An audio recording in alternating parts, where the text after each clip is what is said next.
What's up, everybody? What's up, cyberspace cadets, my friends? It's Irate Prostate here. It's Sunday. You know, it's time for some ice cream. That's right. That's a treat that we give ourselves every week. And you know, for me, that treats are getting to know people that I'm highly interested in. And my guest today is one of the a person that I've always found fascinating. There's a whole myriad of reasons for that, and we're going to touch into some of that. But I want to introduce everybody right now to the lovely and talented and always resourceful Vampkandy. Say hey, girl. Hello. Don't be coy now.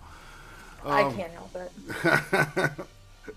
So usually the first question that I ask when I do this thing is I ask a person like, you know, what was your main reason for coming to YouTube?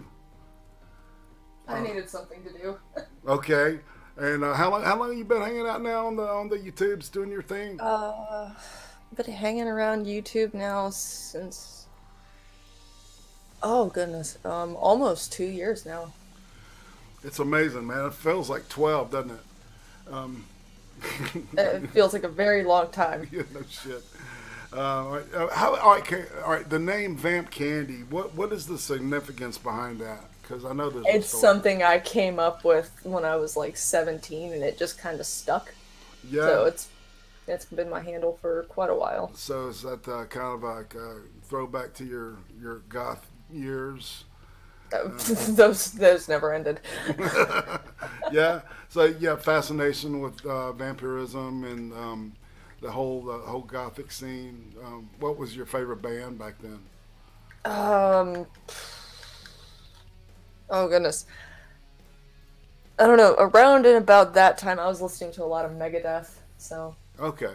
All right. So you're more towards the edgier, the metal side of the scene. So, yeah. Yeah, I used to be basically just, if it wasn't like thrash or death metal, I wouldn't give it the time of day for a while. So yeah, it's the people where I was from, they were more into like The Cure and that kind of moody, angsty shit. I kind of have the moodiest band I ever listened to in that time frame was a band called Him. Oh, really? I have heard of them. Are they like real kind of like slow and dirgy, or? They classify themselves as love metal because it's a lot of like, you know, just love-based songs of heartbreak. Oh wow! It's essentially like it sounds like poetry to me. Oh cool! I got some stuff I might turn you on to later, music-wise. All right, I'm always open to hear new music. Usually a question that I ask is this one, okay? Dogs or cats? Tell me. I like both. Yeah. I have cats, but I've had both. I love dogs. I love cats. I like small furry creatures. So tell me about your cats and what's up. I got the black cat and the little one who's chronically sick, who's racked up a tremendous amount of vet bills lately. Yeah, I had seen something you talking about that on Twitter a little bit. Expensive little adorable creature. What's its name? If you don't Critters. know. Critters. Okay. So he's doing okay now. She's doing a lot better. She's actually eating now on her own. I don't have to force feed her anymore. Well, good. Well, I wanted to make sure we talked about that because.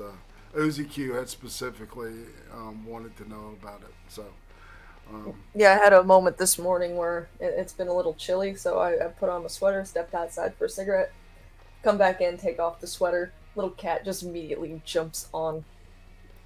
Yeah. And she's like, "This mine now." That's good. It's not even nearly getting cool around here. Jesus. So it's I want it to be warm again. Just a lot of storms. 90 degrees. Yeah, and rain. Yep, exactly. Rain's coming. So, let's see. So, here's some. There. Some of these questions you're fixing to get are like just questions I find quirky and fun to ask.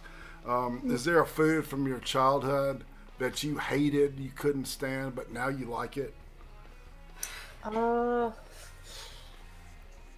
Yeah, there weren't really very many foods that I didn't like as a child, because I was that weird kid who liked spinach. Yeah. So,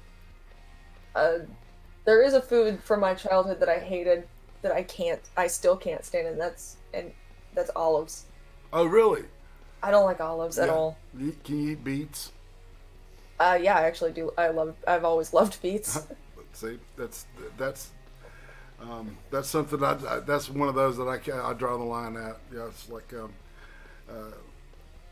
let's see. All right, so this is a little more in-depth question, and who would you say the most influential person from your childhood or your youth you would say would be? My dad. You want to tell me about him a little bit? Well, I'm sure you've noticed I have a fairly dry sense of humor. I got that from him, as well as the sarcasm and the swearing. Yeah. I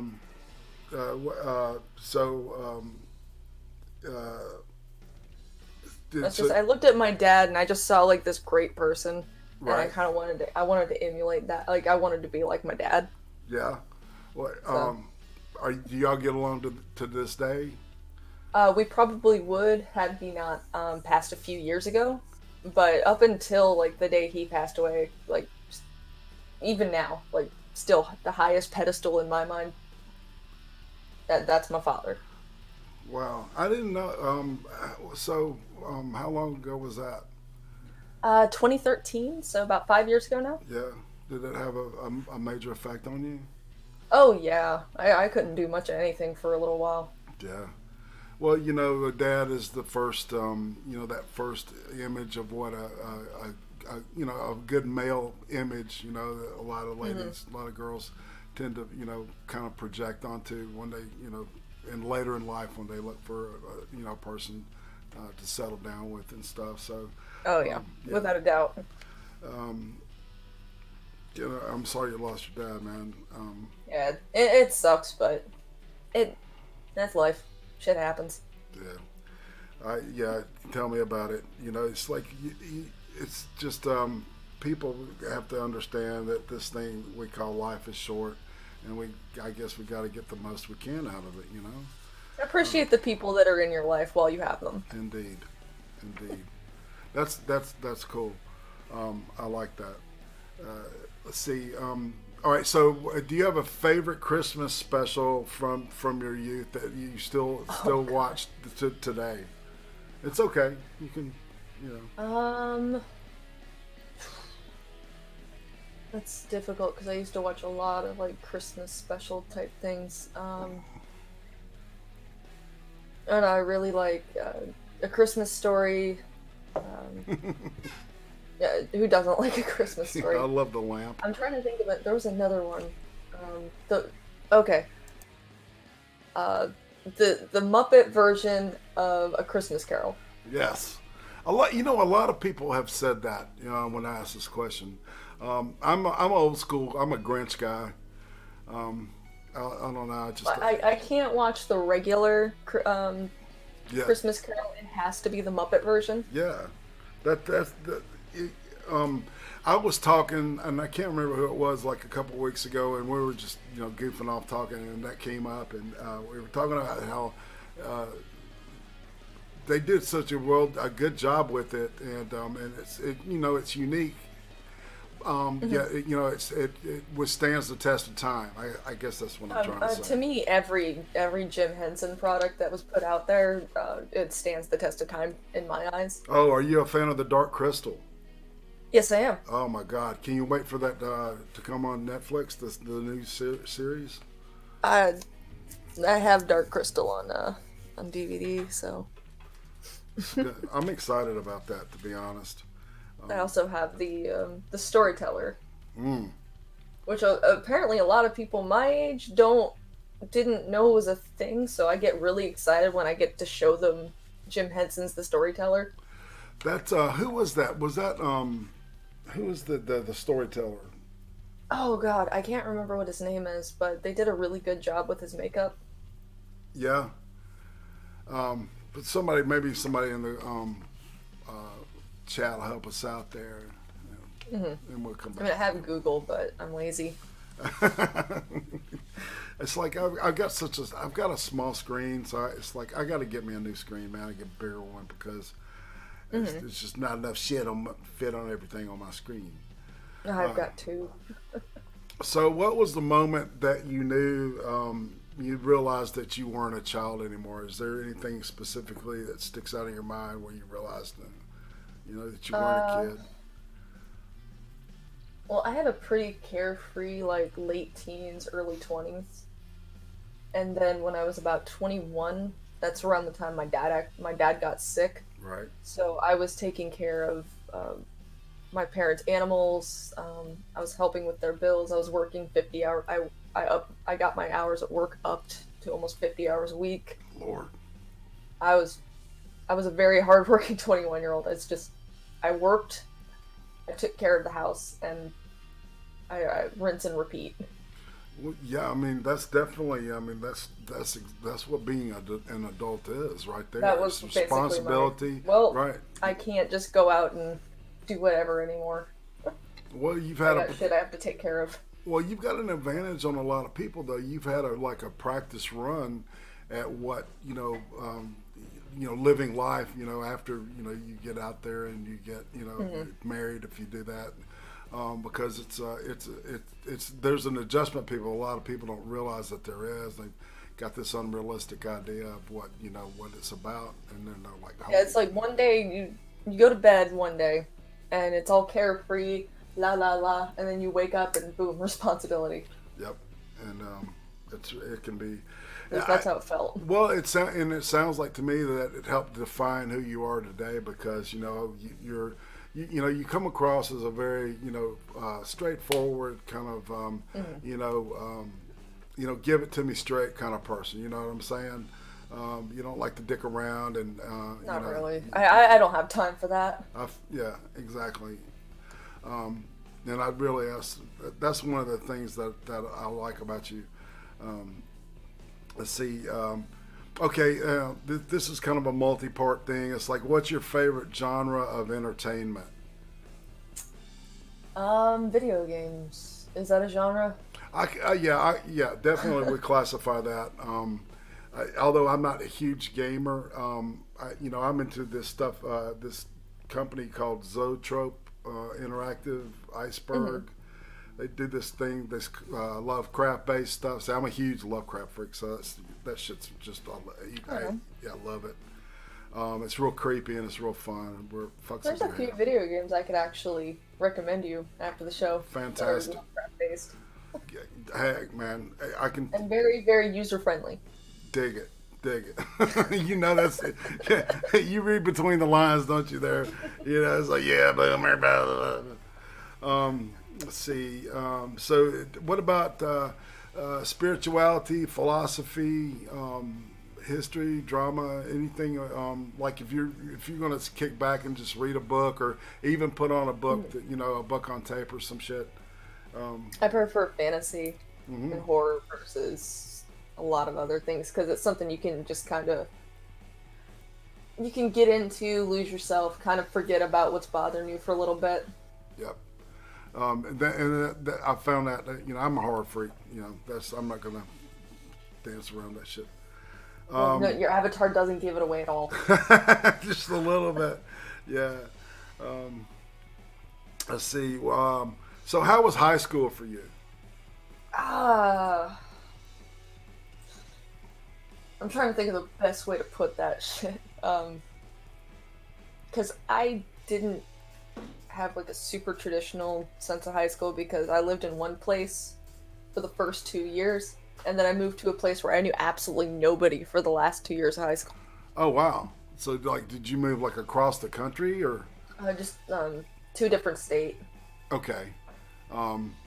And so, I had to do the exact same thing, to be honest with you. I was, between my sophomore and junior years, I went from Tennessee to Alabama. And and it was like two different worlds because extremely nerve-wracking because you're like, I know nobody here. Yeah. Well, I didn't have my first girlfriend, so did you have your first boyfriend or something, your first serious romance? Kind of, sort of. I was in one relationship that lasted till like the year after high school, and I didn't like how he acted. So I ended things. It was just one of those things of just because he was a little bit older than me, and I was thinking, oh well, I'm gonna I was maturing more the older I got, obviously, and he was just kind of staying exactly the same as when we first met. And most people are like, oh yeah, that's what I want. No, it's really not, because especially when you're younger, you kind of want someone who's going to, I guess, mature a little bit more as you are. Yeah. Even just minutely. Yeah. And he was so immature. I couldn't stand it. And that's interesting because girls, when they're becoming young ladies and stuff, they're usually about 3 or 4 years ahead of the guys mentally, when it comes to that kind of stuff. And there's, people don't understand, the part of a relationship that a lot of it is communication. And, if somebody's not on your level, it starts to show, and you start to go, I don't know, So, well, so you moved, and it kind of sounds like you adjusted fairly quickly, though. I generally do. I have my father's ability to be able to just talk to people, no matter who they are. I very, very rarely get I can have a conversation with a perfect stranger in the grocery store. Just if I need to. I understand exactly what you're saying. When you said dry humor, I immediately think of Monty Python. When anybody that's where I got a lot of it from. My dad loved the older British shows. Yeah. So I grew up watching a lot of those, like the Monty Python skits. A lot of Doctor Who, a lot of Red Dwarf. Red Dwarf is a huge favorite with the people with the sci-fi and the comedy. It's a beautiful combo. Yes, it is. I still love it. As cheesy as it is, I still love the humor being used. Well, and what's interesting is that Python. I mean, I can still go, after we get off. I could go and watch the Ministry of Funny Walks, or the Argument Clinic, or the fucking Dead Bird. I mean, any one of those skits, man, I can still watch it this day and still laugh at it. It's still funny. It's just crazy, man. I think that's what denotes something that's really substantial and good artistically, is that it'll withstand the test of time. I don't know. Let's see. Okay. So do you plan on going to your 20-year high school reunion? I have no idea. My 10 year is coming up soon, and I have no interest. I hear you. I disliked a lot of people that I finished off high school with. And if any of them ever happen to hear this, I'm not sorry. Hell yeah. It's, when you go from your junior and senior year, you spend those in a different place. It's just like you can't really connect to anybody. I know that from personal experience, and it's just like I just dove into art class. I think there's only maybe one person that I graduated with that I still talk to on occasion. Mm-hmm. What was your favorite class? Art. Yeah. I loved the art classes. It was almost ruined for me my freshman year. I had a teacher he was an absolute asshole. I ended up cussing him out and walking out one day. That was the first art class in my life that I'd ever failed. Because he was one of those do it my way or it's not right. Right. And then when I moved and I got I'm like, well, I'll give art another shot, and I absolutely loved my art teacher. She was amazing. I ended up taking every single class that I could through my 2 years of that school. So contrast them? All right, contrast the two teachers. What was different? What was the difference that got you roped you back in? Put it that way. The one that I had my freshman year, he was one of those people that just seemed like he always walked around with a stick up his ass. Yeah. Whereas the one I had my senior years, she was very, you know, she was one of those art teachers that as long as you put effort into it, you would get a good grade. So she cared not for the skill, she cared for the effort. Right, for the work. Yeah, because that's really, what you need in any art form is just a work ethic, man. Yeah, her exact words were, art is always up to interpretation. Someone might not think one thing is art and someone else will. So it's like, as long as you put hard work into it, she's like, I'm going to give you a good grade. That's excellent. I think that's really the great. She's very encouraging, especially with younger people, man. Just getting into it. Yeah. That's I had actually every teacher that I had an attitude like that, and I was really grateful for that because it allowed me to explore my creative side, and I'm using it still to this day. She actually discouraged me from going to art school, and some feel like, oh, that's so awful. For me, it's not. It's a thing like, what's the right way to put it? Because I'm a mixed medium artist, and strangely enough, art schools tend to frown on you. Some art teachers will frown on you if you happen to use more than one medium to work with. Right. Yes, it depends on which school you are and their approach. And we could do a whole show just about that because it's like the whole idea of what constitutes art. From a philosophical level, and then you get into technique and printmaking versus painting versus drawing versus sculpture versus multimedia. Silk print. And then the different types of print, like stamp, silk printing. There's so much. Yep. Lithograph, with the stone and the acid and shit. It's like I've got a BFA, people. It's like, you see what I'm doing with it. So right. I'm not making a living with it, but it helped me. It just fomented my creativity, and that's one thing I've never lost. I was able to use it later when I was working as when I was doing my thing. Let's see. All right. So all right. I'm going to ask you your guilty pleasures in 3 different categories, okay? All right. Okay. What's your guilty pleasure when it comes to food? Pumpkin pie. Ah. Either pumpkin pie or carrot cake. All right, music. Oh. I have my guilty pleasure of music is nightcore. Oh yeah, what are they like? Tell me about them. Nightcore is a genre where they take the music and they speed it up. Like the munch, not the munch. What are those called? Not necessarily Munchkin, but a lot of people can't stand it, and for some reason I like it way too much. Like the Chipmunks kind of thing. Yeah. Somewhat. Yeah. I'll send you an example of it later so you can actually hear what I'm talking about. Yeah. Some people in the chat are probably going to tell me to die in a fire. Well, I like Poppy, so they can chew on that for a while. All right. What about movie wise? Is guilty pleasure movie? Mm-hmm. Ready to Rumble.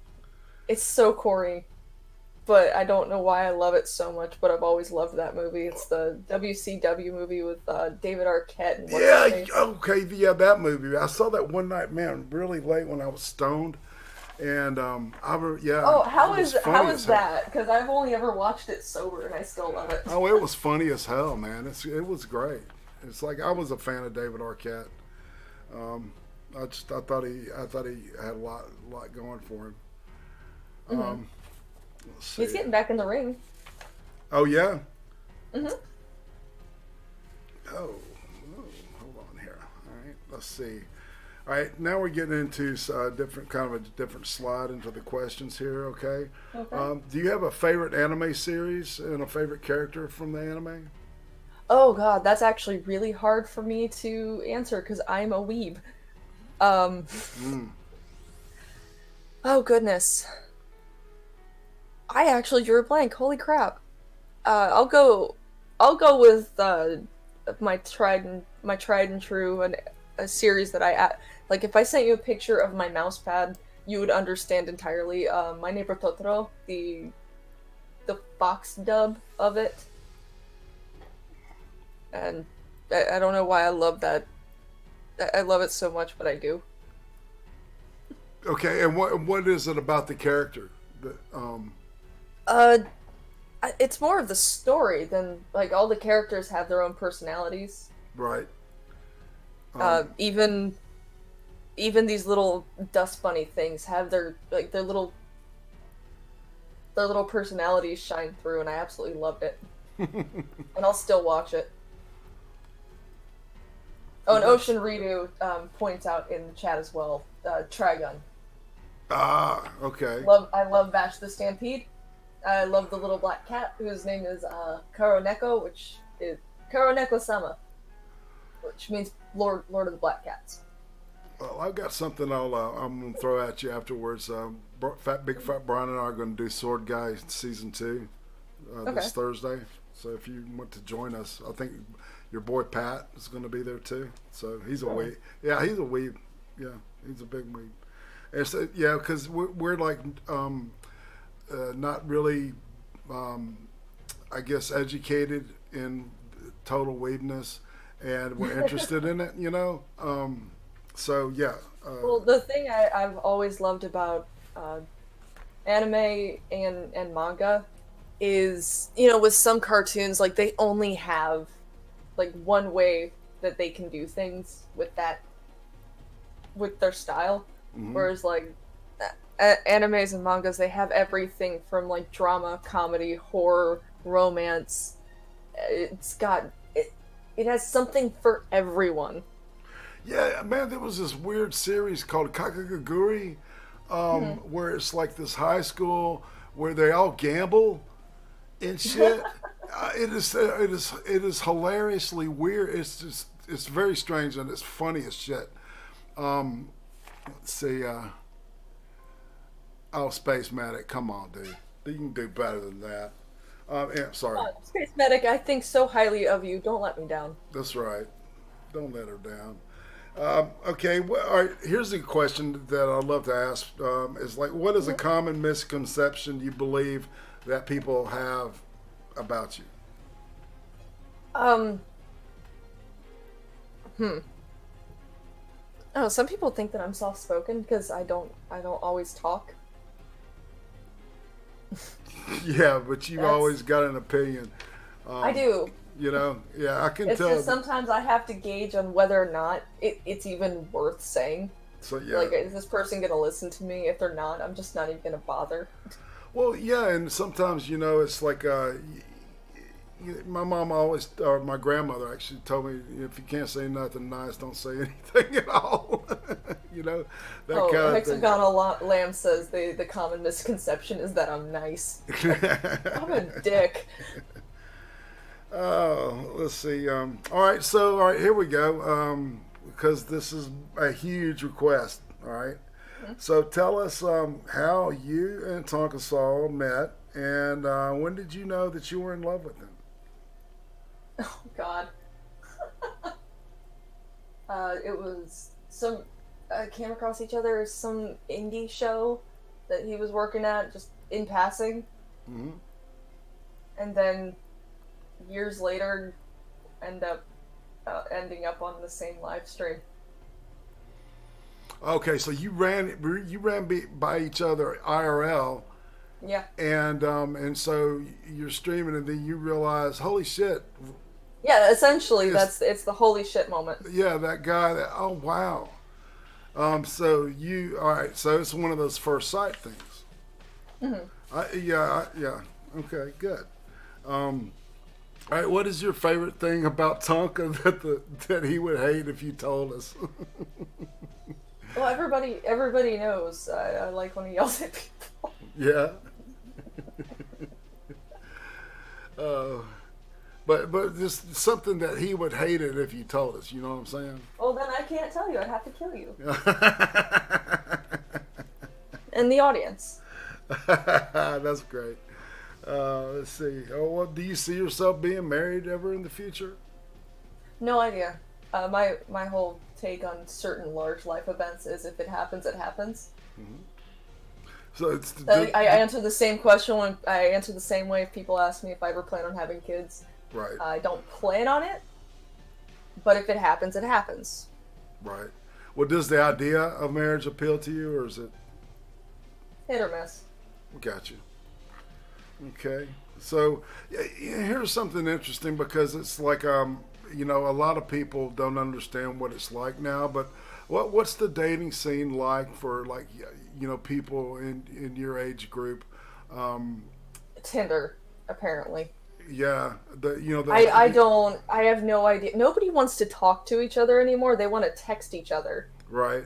It's really, really irritating. I've literally seen people like text each other in the same fucking room. The only time I've ever done that is I was dating this one guy and he took me out to his friend's house. And the only reason I didn't just say what I wanted to say out loud is because I was really, really uncomfortable around his friends. So I sent him a text saying, I want to go home now. Well, see, that's understandable, though. I mean, you know what I'm saying? And, like, that, to me, it's like if you're trying to, you know, convey a message that you're not comfortable stating out loud, like, I would like to go, I'm not comfortable, I don't feel safe, something like that, you know, fine. But when you're sitting next to each other and you're texting when you're texting things that you could just say, it's really annoying. It just blows my mind. I know, man. It's crazy. Put your flipping phone down. You know, also then there's this thing about, you know, especially, you know, ladies that are like, you know, social media, you know, have a profile. Well, no, it's not that. It's that you've got a profile on social media. People, you know, interact with you, you know, on the YouTube and all that shit. And then you get these, like, you know, these, what kind of, like, you know, how do you deal with unwanted attention from, like, you know, freaks and shit? Well, way back when I was still using Facebook on a regular basis, you know, I would have dudes just randomly put, you know, unwanted photographs in my inbox. I could only imagine what they were photographs of. Yeah, you can only imagine. The way I would get other guys to leave me alone if I didn't want them to, if I wanted them to stop messaging me, I would just send them what the other guys sent me. Yes, that's great. It's the world's greatest deterrent. That's hilarious, man. I've never done it on Twitter. I've never needed to do it on Twitter, I should say. That is so funny. Because, man, I mean, it's like some people, man, really have a hard time, you know, dealing with, you're attractive and shit. And, you know, and I'm sure you've got these, you know, these creepy, you know, dudes just throwing shit at you all the time. And it's like, you know, I know a couple other people, you know, it's like they just, you know, sometimes they just get really burned out on it, man. I don't know. I blame... I also blame social media for this as well. It's killed people's ability to actually interact with one another. Because when you're just talking to someone, like texting someone through a profile picture, you can say whatever. So, like, there's no, I guess, etiquette anymore.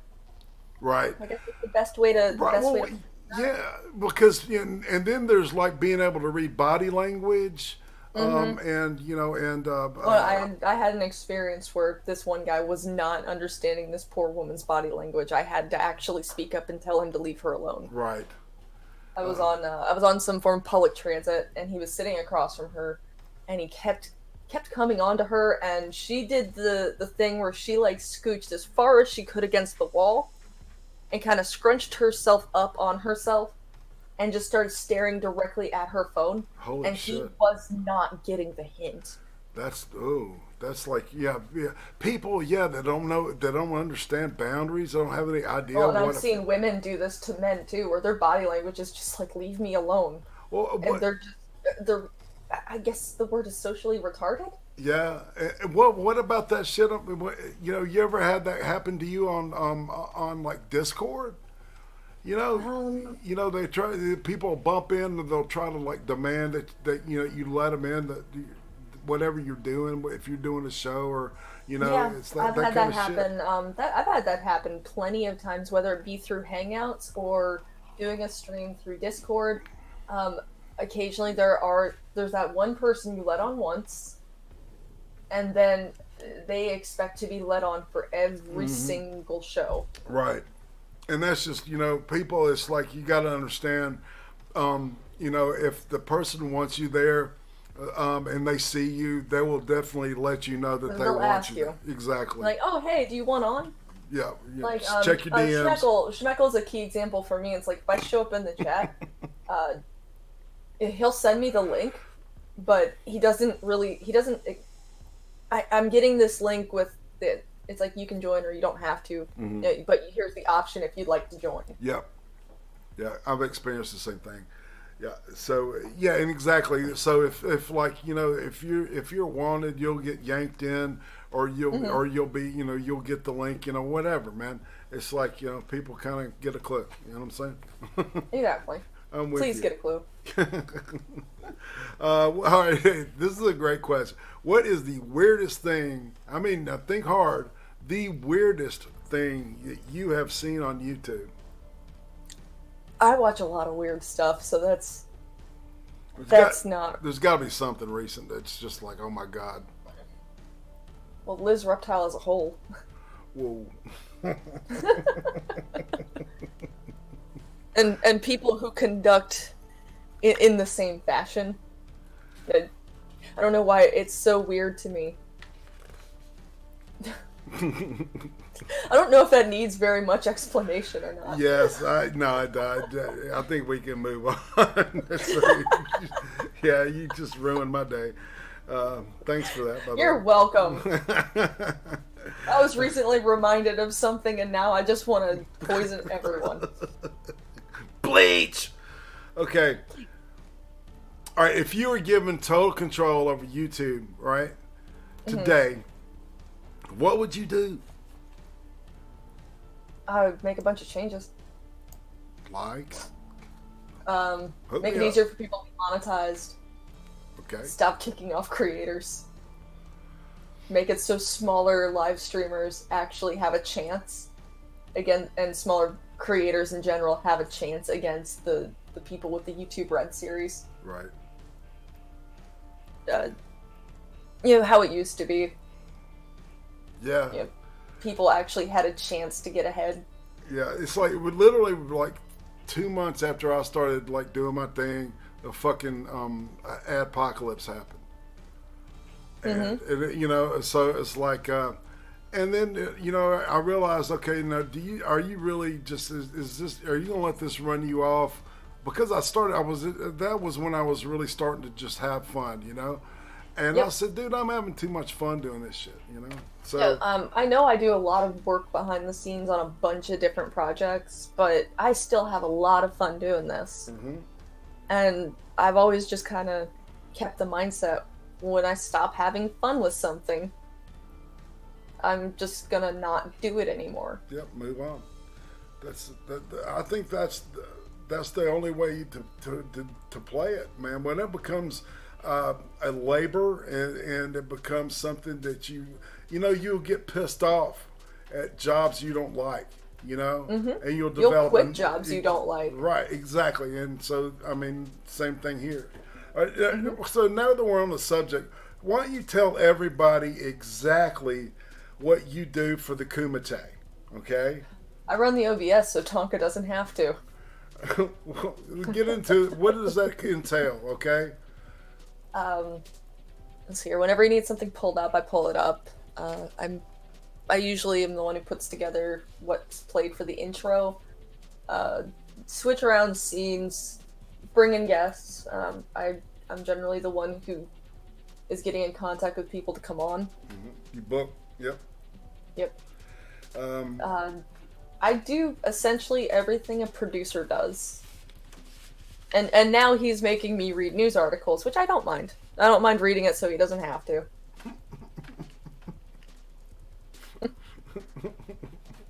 I actually enjoy it because I can keep a straight face through some really horrible things. You're doing a good job too. I really like the way you read the news, man.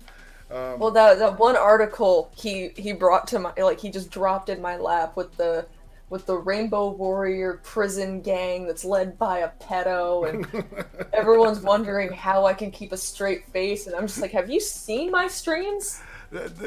No, you've got that deadpan delivery. Exactly. That's just, that fits that, because you can tell people are like, freaking out, hilariously laughing, and you've got this perfect dry delivery. Like, this is, man, this doesn't even bug me. This is everyday shit. I'm dying, like, deep down, I'm dying inside. Yeah, exactly. Oh, man, let's see. All right, so, hold on a second. All right, if you were going to give advice to somebody new in YouTube, is there any software and or equipment you would recommend they immediately get? I would recommend getting and learning at the very least, the basics of OBS. There's a lot of tutorial videos on YouTube that can guide you through getting a very basic setup, even if it's just something like this, where it's just, a static even if it's just a static picture that you talk over, and that's like the only scene that you have the entire time. Just something. You just clued me in, man. I didn't even go to the action screen this whole time. We've been talking with the straight screen behind us. God damn it! And I'm proud of this thing. The cat and the dog. Are you able to see that?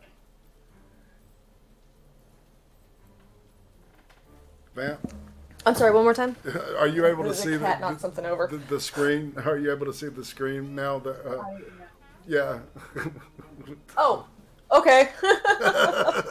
Hey, it's all good. I was so into talking. I'm sorry, man. And people, it's like I owe you a better show, but so I'm trying to give it to them. Oh, you're the get. So everything else is just dress. For the most part, like streams like this, I usually just put them on in the background.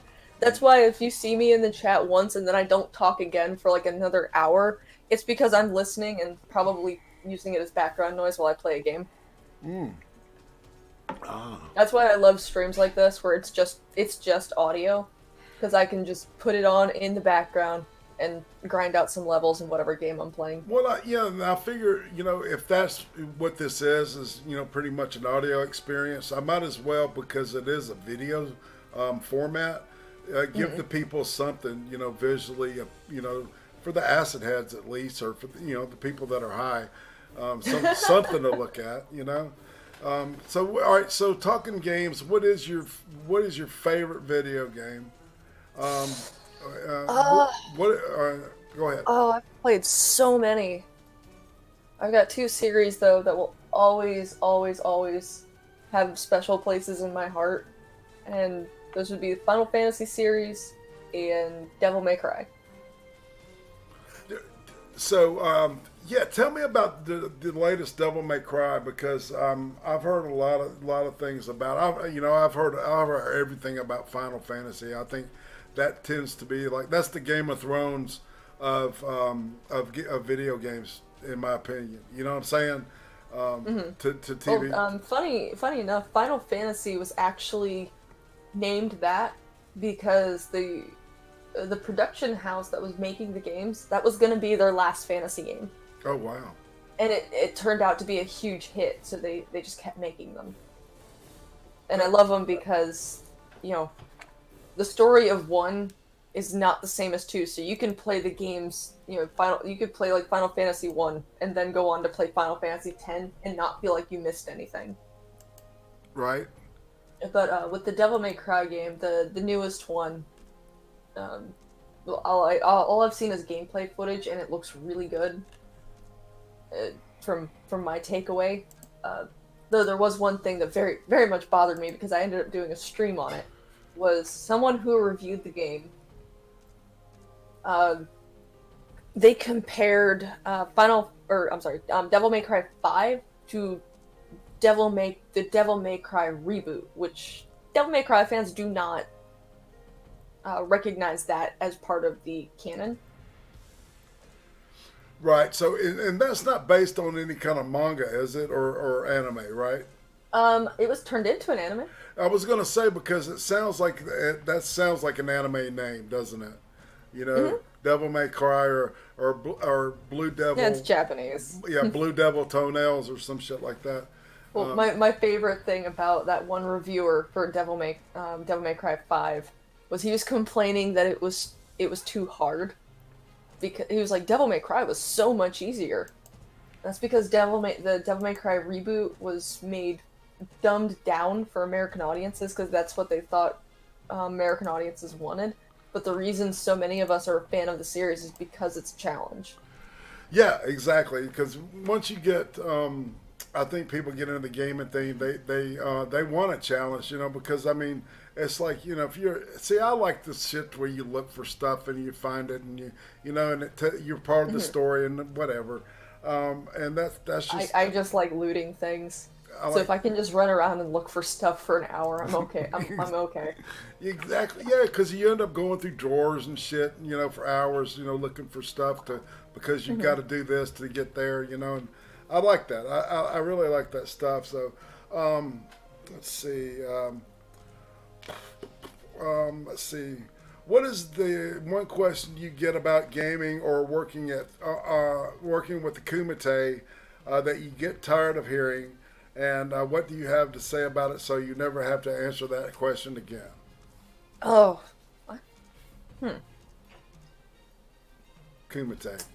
Let's look at the Kumite for special. Well, I'm actually trying to think of one. Because all the questions I usually get are usually on the tech side, so I don't mind answering those. Because I don't mind, you know, lending a little bit of assistance to someone who might need it with something that I know how to do. I think one of the things I get asked quite often is, why don't you talk on the Kumite? Because I'm running it. Right, exactly. See, that's what people don't understand. That's why you don't talk. Is because you're too busy, you know, making... This is why Failure and Tonka were very happy that I took over the producing, because I have my own show. I don't need to talk on this one. I'll read the articles for him. But, you know, I like being able to just focus on the one thing. Like, if I'm doing my own stream, fine. It's very easy for me to just, you know, run my own thing, but... I like that they can just have their conversation and not have to worry about anything from the tech side. Right. Because that's kind of the whole point of having a producer is that, you know, the talent can, you know, do their thing, and any kind of problems, you know, it's like, you know, so, you know, trust me, I know, because I'm all the above on most of my shows, so right. You know, and I think you learn these little shortcuts and stuff, and it's like there's always something else. Yeah, but I was so glad when Slobs came out, to be honest, because you know, there were some things about, and I think it really helped me. Slobs is like training wheels for real OBS. If that can be a thing, you know what I'm saying? Because now I'm starting to see, okay, so this is how OBS works this way, right? So because I was using the Streamlabs OBS? Yeah, Slobs is Streamlabs OBS. That's what I actually use for my gaming streams, because I can have, because I have two screens, so I can play my game on the one screen, and then I can have my OBS, my chat, my Streamlabs stuff all on one screen in one convenient place. Yeah, that's what I like. I can see everything, and I can go. So, you know, I just had a new person that just joined. Cespin Trichinosis just subscribed. Thank you. Hey, Sebson. And Ocean Redo. Thank you, Ocean. All right, let's see. Boom, boom. All right, ask that. Okay, so is there anything about you that I haven't asked you that you want the viewers to know about you? Not that I can think of. Okay. I usually draw a blank. I don't necessarily like talking about myself that often. So I don't know if that's just my personality or I'm more of a find out. Yeah, what's usually though something that people like when they learn something about you, it really surprises them. That I can build computers. That you can what? I'm sorry. Build computers. Okay. Oh wow. So you can. I grew up in a computer store. Right. So the computer I'm using right now, I built myself. Is it like like one of those hot rod computers, or is it? No, not necessarily hot rod, but just it's my cube shaped gaming computer. Sweet. Yeah, so kind of a Frankenstein operation, maybe, or did you get everything new and put it together? Everything in there's new. I like to repurpose shit occasionally, and I like to do the Frankenstein thing. I can actually. I don't know. I don't understand SSD and how that works now, and I guess I'll have to read about it. But I'm not able to like put together a solid state hard drive with the with the current type of hard drives that are out there now. It's almost what did the SATA the connection the SATA cables? Yeah, they're kind of like it's like a USB kind of thing, isn't it? A little bit. They're a L-shaped connector. Right. And they kind of replace the. Well, you're actually old enough to remember these. Yeah. The ribbon cables. Yeah, the big fat, Yeah, SATA cables replace those big fat ribbon cables. Mm-hmm. A lot of the connectors have gotten a little slimmer, so that when you open up the side of the case, it'll look cleaner. Right. It helps it stay cooler too, because those fat ribbons were like I remember blocking overheating air. was an issue. Yeah, exactly. So yeah, it was a big problem. And then you would have if you were running something a little more heavy on the CPU or something, you'd have to just take the entire side panel of the case off to make sure that everything stayed cool and you actually got airflow, which led to other problems like dust. Exactly, and so yeah, you have to open it up. I still have to, you got to open it up. Even I don't smoke inside the house. I don't smoke. I hadn't smoked in a while. But it's like I remember when I was smoking. It was like, and I smoked in the house. Man, the thing would be just fucking gunked up, and it still gets it's huge collection of dust in there, but it's not like it was when I was smoking when I was doing it, which is. It's like in the last 10 years, the way that computers and the way you assemble them, and it's just I never, the first computer I bought, the hard drive this is the biggest hard drive you could get, and 128. No, it was 7 gigs. Oh well, see, way back when that's all you really needed. 7 gigs. But then files started getting larger, so you had to bump it up to like 20. Then you had to bump it up to 50, 100. Now I have a 5 terabyte hard drive.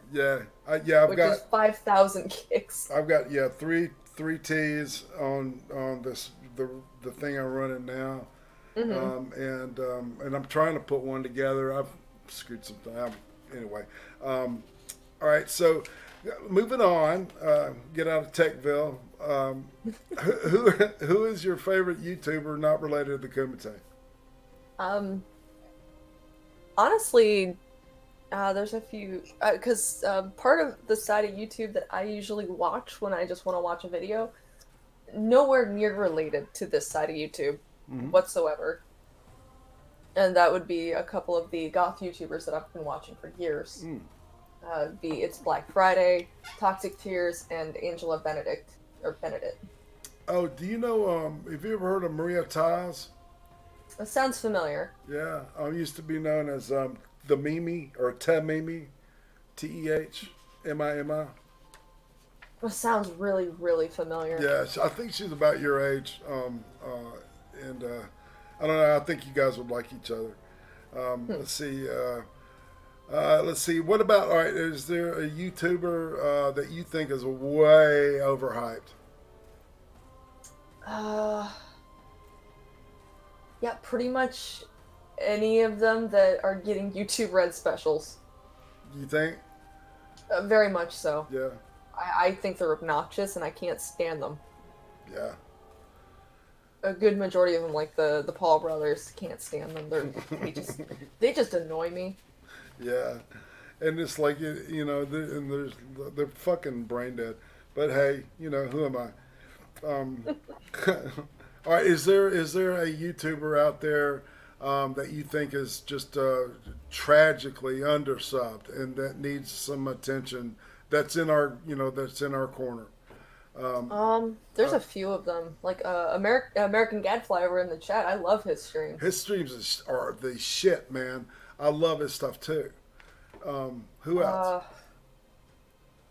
I'd say probably. I don't know if Beardy counts as being in this part of YouTube or not because he just kind of does his own thing. But Beard Baron is grossly undersubbed. Yeah, and for the work he puts into his videos and his writing.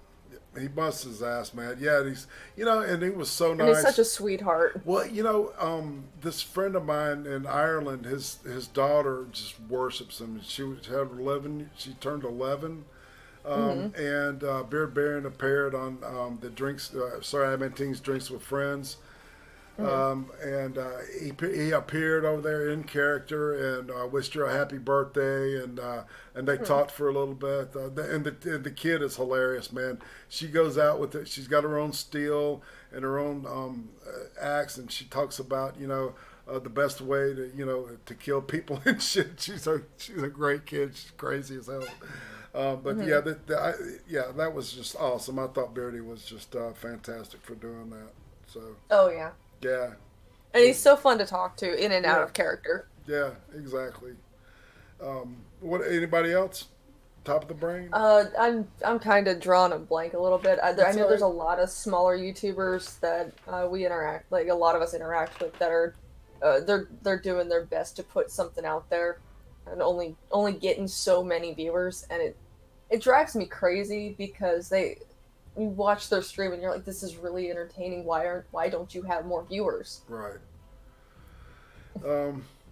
It's just that I think that they're not being promoted. I really think that they started pulling everybody out of the that ribbon rotation that they for people that have certain interests. They're not doing that for because we're connected with a certain type of political belief, and I think that's unfair because to be honest, I don't think you guys are political at all. I try to stay apolitical. I mean, I have the most political I'll get is if somebody asks me, when I registered to vote, what did I register under? And that's pretty much I couldn't give two shits about politics. If something sounds stupid to me, I don't care what side it came from. I'm gonna call it stupid. It's stupid, right? No shit. Call it duck. I'm with you on that, man. Because and really, back in the day, I remember I would ask my parents who they were going to vote for, and they would look at me and they would say, "None of your business." And I'm like, "Huh?" And they're like, "No, man, that's just they would, they educated me. That's just, There was one year my dad just scoffed at both the candidates and said he was writing in Ronald Reagan. Well, what's it? Yeah, my dad is like he'll be 80 coming up, and he voted for Ross Perot and shit. He's always been, he always told me to just the most important thing is to have integrity, But my God, we're right at the real true hour mark, counting the 5-minute timer. Can you believe, man? I told you it'd go by fast, didn't I? I was gonna say, I thought it feels like the conversation just got started. No doubt. Yeah, we just started looking at the good visuals too. So before we part, do you? Oh, don't. Yeah, I was gonna. Yeah, don't you have something new that you've been working on that you've got coming up? Did I hear that wrong? Let's see. I actually have a lot of side projects under my belt. I'm doing the layouts and everything. I've been helping a few people like behind the scenes try and get their OBS stuff set up. Right. Are you doing that? Are you asking for payment for that? Because I'm starting to get so many requests for that I'm concerned. Some people have offered to pay me, and some people I'm just helping them because I just want to help. Yeah. That's really my whole thing is if someone's going to pay me for my time, that's cool. That's great. Thank you so much. But also if it's something that like they can't afford to do, but I can still help them. If it's not going to take that much time out of my day, I'll help them. That's generous. I'm the same. I'm in the same pickle. I've just it's just I get out. I'm getting hit by strangers and shit too. It's like it's just a weird thing. So is there anything coming up that you want everybody to be aware of or check out? Any special guests coming up this week on the Kumite you want to? Guest wise, I'm not entirely sure. I'm waiting to hear back from a couple people, but later on tonight we're gonna be doing more of the Yakuza 0 dub over on the Secret Stream channel with Scrub. With Scrub and Tonka, where we're doing the voices of the Yakuza characters. Scrub is crazy, man. I love Scrub. Crazy. He's a good boy. Currently chained to a radiator right now, so he can't escape. That's great. Gun to his head. We're just forcing him to do dubs and whatnot. That's right. And forcing to do voice work. Well, it looks like I'm run out of questions to ask. All right. You want to maybe kill this thing and then take a 5-minute break, come back and hang out and wrap us up with you and me and without everybody else? And that works for me. All right. So that I guess something I do want to push for coming this week. For Thursday, Big Fat Brian and I will be looking at Sword Guy Season 2 on Netflix, and you're invited, Vamp, as is your boy Pat and Viper Sword, because we moved the time to 8 Eastern, 7 Central, and that's 5 Pacific. The Yakuza stream should be happening round and about 6 p.m.-ish Eastern. What day? Ish. Today. All right, cool. All right, I like to do fun stuff on the weekends. So yeah, so it's like in an hour-ish? Roughly an hour-ish. Okay. Depends on when Tonka gets all his stuff set up, because he's the one playing the game. Killer.